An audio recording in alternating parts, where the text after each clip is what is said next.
foundational player, Hall of Fame worthy, and a homegrown talent that's been here for the decades. And, our intent was to have him be a one helmet player for his, and that was the truth. And even to this day, when Miles's, career is over, we look forward to welcoming him back, into the organization. But there are moments, particularly in my job, where, opportunities come up that, quite honestly, are unexpected. And they force you to stop and reevaluate and look at it and say, hey, is this something that could be, really beneficial to the team?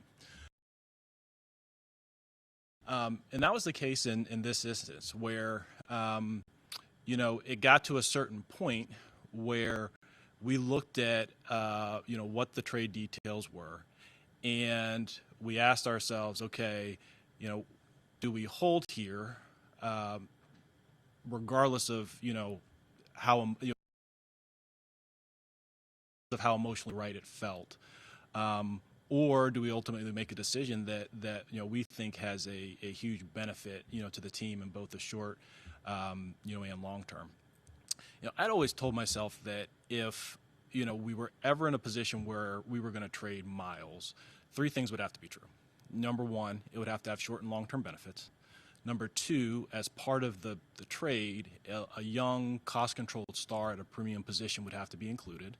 And the third piece is that there would have to be premium draft capital.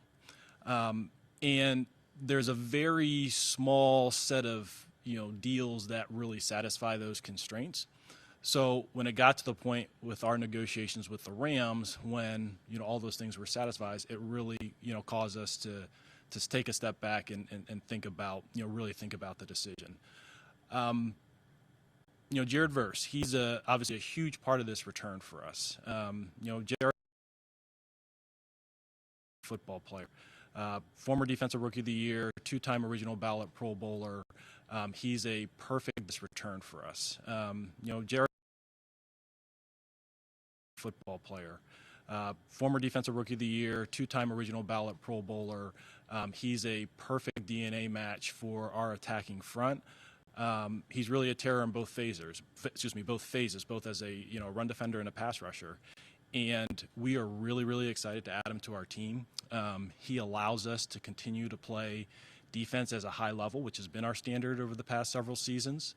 And we're really excited to welcome him into the organization. So we're excited about this transaction. It wasn't something that we anticipated, certainly coming into this year or coming into the spring, or quite honestly coming out of the draft. But it's a great opportunity for our team, and I know there are a ton of questions, so I'll open it up. I guess why now, and do you regret not having made this when Miles asked to be traded after 2024? Yeah, no regret, Scott. And in terms of the why now is just, honestly, the opportunity was too great. It wasn't like a plan A going into the offseason. Quite honestly, we would have operated differently if it was. But sometimes things come across your path that you're not expecting, and you can't be so dogmatic in your strategy and planning that you can't adjust and be flexible to great opportunities. Were you able to have conversations with Miles leading up into this moment, like meaningful conversations leading up into this? Are you saying, and let me just, for clarification, Kiam, regarding the trade, or just more generally? Like, I guess both. Yeah, both. Miles. Miles was a good communicator throughout the spring. We obviously talked through the coaching search, free agency, before the draft. He was good in terms of sharing his travel plans in the offseason, things like that. So that was all very, very normal, as he's been accustomed to later in his career. We did not blindside Miles with the news yesterday. Obviously, was a well-tenured member of the organization, someone that we expect to retire Brown. So he was made aware about a week ago that it was a possibility, and that's a courtesy that that obviously we owe him. So the communication was good with him. So you did not consider Miles's absence, travel plans, ghosting, a protest to get up to lead the team? Yeah, he didn't ghost, and Tony, no, not at all. I mean, Miles is off-season ritual is pretty consistent the past couple years. And Miles was good in terms of communicating with us throughout the spring. So, no, I know there's been a lot of conspiracy theories with that type of narrative, but, that had zero impact on the trade. Andrew, going back to the contract restructuring, whatever you want to call it, in the offseason, when you did that, did you, you've talked about flexibility, but did you ever think at that point that you were going to, when you got past June 1st, that this was a distinct possibility? Or No, I mean, like, I'd like to sit here and say it was some grand master plan, but it really wasn't. What it did do is, honestly, probably because of a lot that was reported, that is what originally caused LA to reach out and check in, and we said, hey, look, he wasn't available. To their credit, they were really, really persistent, and then really things kind of picked up after the draft. Are you able to explain, maybe provide a further clarity on why the date was moved back? Because I mean, it ultimately benefited you in terms of salary cap. Yeah, I don't talk about our contract management strategies, as you know, Daniel. I understand the curiosity with it. It's one of those situations where probably the truth is a lot more boring than you all think, but I'm not going to comment on our strategy. Andrew, in terms of fans and people thinking that this move means you guys are tanking, what can you tell the fans about that? And then also, like a corollary to that would be, does this mean that Denzel could possibly be on the trading block now, or can you address that? I guess I'd say two things. I'd say number one, all of our goals are still in front of us. We have an excellent defense with really good players at on three levels, and Jared, he's an outstanding. He's one of the best players in the league, and so we're excited to have him as part of our team. To the second part of your question, I guess I'd maybe clarify your line of question, Mary Kay, in the sense that Miles wasn't on the trading block. We weren't auctioning him off. This is not something that was a primary consideration going into the spring. Andrew, had Miles indicated to you that he'd be open to being traded still? No, there was no trade request or anything like that. Dan. Obviously, you talked through it a little bit earlier because he did have the no trade clause, and obviously he was pleased with LA, but that wasn't the primary consideration. He wasn't on the block. You weren't auctioning him off. If there have been reports that this was the only team that you seriously engaged in talks, why not open up the bidding and try to get a few more picks out of it? That wasn't the goal. That wasn't the goal of Miles, and probably what I mentioned on the onset. If we were to trade Miles, it's a very narrow universe of deals that satisfy it. Everyone wants to have a Miles Garrett on their team, but not everyone can afford that acquisition cost in terms of players, picks and dollars. And so, that was not the intent of any of it. Andrew, you can Let me go here first, and I'll come back to Tony. To go back to Mary Kay's question about Denzel, maybe some of the other veterans. I mean, there's been so much change, obviously, for them these last few months. Now with Miles gone, too. Do you plan on having any conversations with them, or do you feel like they know, hey, our goals are the same? Do you feel that there's that sentiment there after a move like this? Actually, change is commonplace in the NFL, and roster turnover is commonplace in the NFL. We have good communication with all of our players. We obviously, for a move of this magnitude, we communicate directly with them, so they hear it from us and they understand everything that's involved. But we have a good group of guys in that locker room, and we're really excited about the core. Go ahead, Tony. Some might argue that you received more for Travis Hunter than you did for Miles Garrett. Even if you don't acknowledge that, do you think Miles' age was the one factor that you couldn't get more? I tell you what, we're very pleased with the return we got, Tony. I mean, I think for us, getting a player of Jared's caliber, plus the pick considerations, was excellent. It's something that we certainly didn't expect coming into the spring. Let me go, Zach, and then I'll go to you, Daryl. When teams called in February 25, what did you tell teams then? No. No. Do you follow? You just weren't doing it.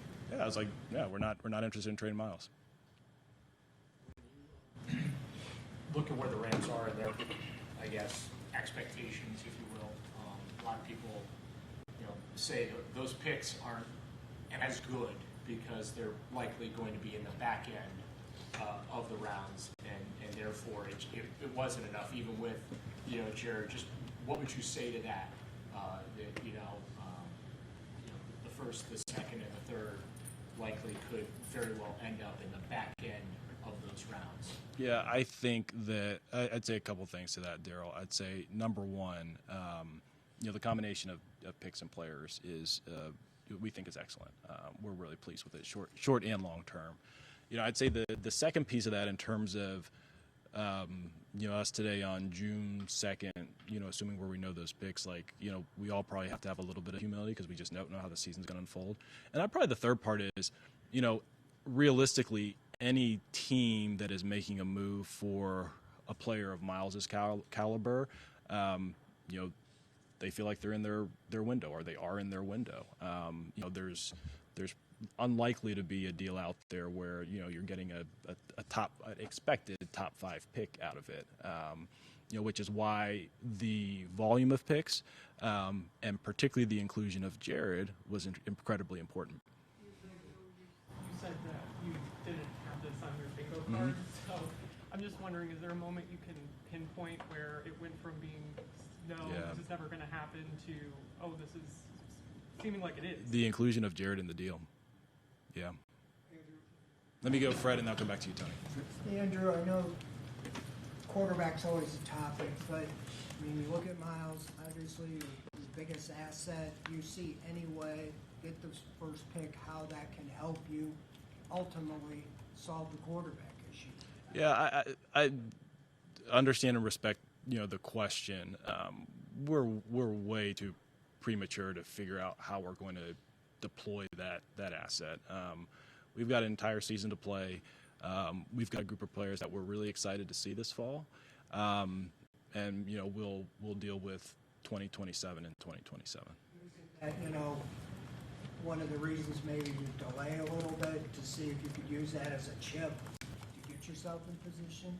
No, I'd say honestly, it's independent of any present circumstance, Fred. The return with Jared plus the resources we just felt was too great to turn down. I said Tony next, then I'll go. Todd Monken came out strongly against pursuing Brendan Sorsby. Mm-hmm. What is your attitude toward the participation in the supplemental draft if he is in it? Yeah, we haven't had a supplemental draft in a while, or I guess a couple of years now.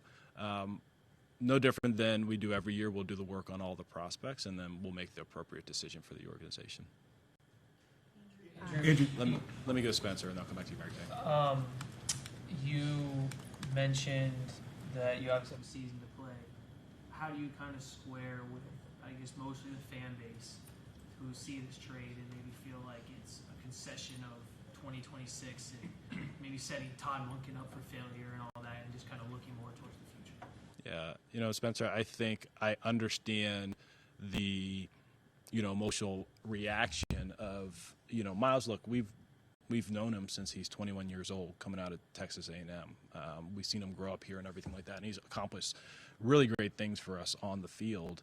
And so there's always an emotional tie for someone who's going to be one of the franchise greats. So certainly understand that. In terms of the second part of your question, don't see it that way at all. We're really excited about Jared. We're really excited about this defense.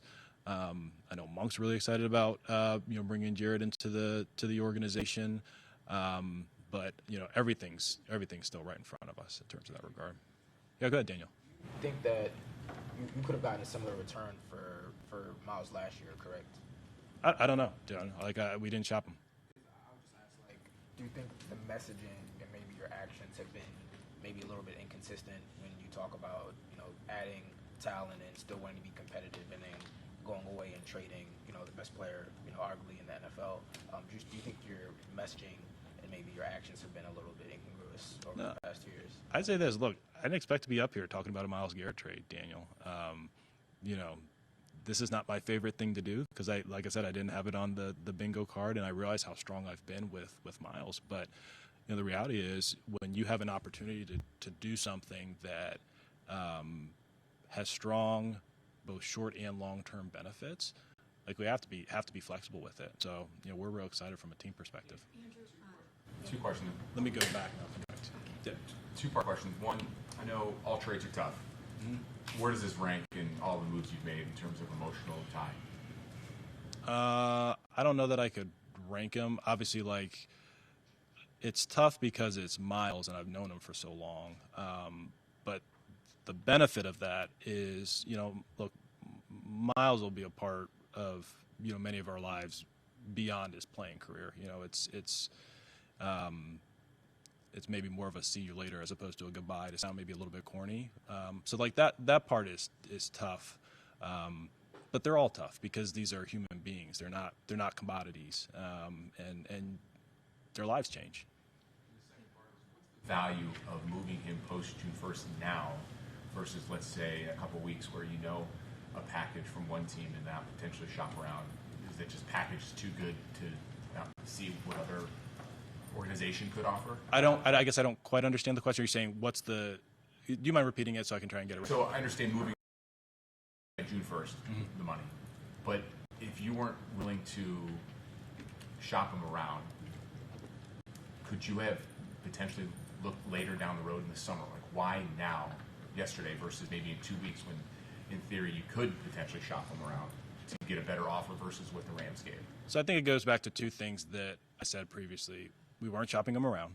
That was not the intention to trade him. And then number two, the characteristics that I described in, like, any deal in which Myles Garrett would be included, like, it fell at our feet. And Jared's a big part of that, along with, the draft pick resources. So it's really as simple as that. Go ahead, Mary Kay. Two-parter here. First of all, a follow-up on Denzel. Last year, when Myles was on Radio Row at the Super Bowl, I talked to Denzel, and he mentioned that if Myles were traded, it would make him kind of question what his own situation is here. So I'm wondering, have you guys heard from Denzel and have reassurance that he's fully on board and committed to the program in the aftermath of this? So I'd say number one, I think it's probably most appropriate for Denzel to speak for himself. Number two, Denzel's been great throughout the offseason. His communication's been good. He's a big part of the team, and we like him a lot. He's still playing at a really high level. That doesn't change with this transaction. And then the follow-up that I have there is that how has Jared Verse reacted to the trade, going from a Super Bowl contender to a team that's building towards that right now? He was very excited yesterday when we talked to him on the phone. He's ready to go. I think he's really excited to play in this scheme. I think maybe some of you already know he's from Dayton, Ohio. Still, his sister's still here and everything like that. But he's gonna be fun. He's a ton of energy now. He'll be some colorful quotes for everybody in this room. Well, the quarterback still remains the elephant in the room. Whether or not you have the solution in-house right now is still in question. If it is not, can you still win and achieve the goal of finding that franchise quarterback? Because obviously, the more games you win, the lower you are in the draft. Yeah, Daryl, I don't love dealing with hypotheticals, especially about the draft when we're in May and haven't played a season. All I can tell you is, like, we're focused on the guys that are in the building. They've had a really nice spring. I'm really pleased with Monk and the staff, and we're excited about the season. In terms of Jared, just two parts. When will he get here, and where do you see the fit? He was listed as a linebacker with the Rams, but he was defensive lineman in college. So expect him to get here, assuming no, travel issues. I guess today's Tuesday evening, this evening. And then you guys should get a chance to see him and meet him tomorrow. I think the blurring of outside linebacker and defensive end, that's really what you're seeing in today's game. He's a perfect fit as an edge rusher for our defense.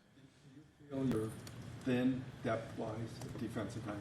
I think you could add depth everywhere, honestly, Tony. The roster building process, it's literally every day. And if we can find, guys that we think can upgrade at any spot, we'll look to do so. Kind of in the middle between, the roster, you've gotten the roster so much younger, and we've talked about that, versus doing complete rebuild, right, which would require might require trading guys like Miles? Like, do you feel it all stuck in the middle, trying to win, but also trying to redo this roster? I don't, and I guess I maybe go back to what I mentioned this spring. I don't necessarily agree with the implicit assumption that younger means worse. You have talked about who Miles was to this franchise, to this organization, and obviously your goal is on the football field primarily, but you lose a face of the franchise, a staple in the community. So where do you feel like the roster stands in terms of that kind of player? Do you have those kinds of players to kind of step in and fill those shoes of the role that Miles held, not just in the locker room, but around Northeast Ohio? Yeah, I'd say this. I think one of the toughest things in professional sports is when players who everyone knows their name locally leave and new ones that they don't know the names of, take their roles. I think, probably could have asked me the same question, with Nick Chubb last year, right? And we saw, Quinshon come in and make himself a household name in Northeast Ohio, or, David Njoku this year, and, we have Harold Fannin. So I think that, look, professional sports can be cyclical at times, and that's always tough, in these moments. But we are really excited about, a number of the players that we have in the locker room that I think our fans will either continue to get more familiarity with or gain familiarity with over the upcoming season. Andrew, you talked a lot about Jared and how Jared was sort of the piece that made you do the deal. How long have you sort of, I don't know if covet's the right word, but how long have you sort of been kind of zeroed in on him as a player that you guys really like? I mean, does it go all the way back to the 24 draft? I mean, just what is it about him that made him just such a swing piece in this? We liked him a lot coming out. We weren't, really in position to take him, obviously the year that he came out, because he came out in 24. That I would say that probably had less of a bearing on this, this transaction. But, what made it really easy is he's like an outstanding player at 25 years old at a very, very hard to find position. So, yes, like, we're excited to have him specifically, but it's not necessarily like this was like a 2-year focal point in the making. And it being an emotional, obviously, decision for you guys as an organization, can you speak at all to the emotions maybe shared with Miles and what his emotions kind of were like in understanding what was kind of happening? I think it's more appropriate for Miles to comment on that, but what I can share is that it just was a really good meeting. It was bittersweet is maybe the way I would describe it, but I'd probably let him comment on it more than me. Go ahead, Tony. We remember Todd at his introduction saying Miles was one of the reasons this job was attractive to him. So what was his reaction when you told him you're not going to have the best player in the league? Yeah, Todd was excited in terms of the deal. He understood the short and long term, benefits. Again, it's not about, not wanting a Myles Garrett on your team. But he's very excited to have Jared. He's very excited to have, the additional resources. And Todd's really smart. Like he understands the short and long-term ramifications. And I think, one of the things that's unique about this deal relative to, maybe the other non-QB like superstar deals that come out is that we made a trade with I guess, multiple, players and picks. And usually when you make these trades, you're completely trading off present for future. And to get a player like Jared in the deal where the defense still maintains its excellence, that was really attractive to us. What do you think Jared's upside potential as an edge rusher, as I see, he went from like 4.5 to 7.5. Where do you see that going? And do you feel like with what you have on the team now, you can accomplish the pressure and the pass rush that you want to generate?